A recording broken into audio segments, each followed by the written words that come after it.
Danas ovdje 40 različitih jela, 18 ekipa iz Hrvatske, Mađarske i Srbije. Tradicionalnim tanjurima i doslovno meso, riba, vegetarijansko, lokšice, trganci, čikovi i svi drugi oblici tjestenine baranjskih šokaca.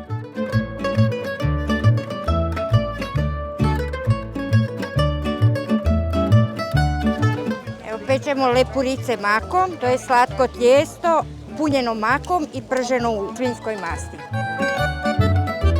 Kuva se, već je polako i gotovo, pital i valjuške i natrgano na gusku.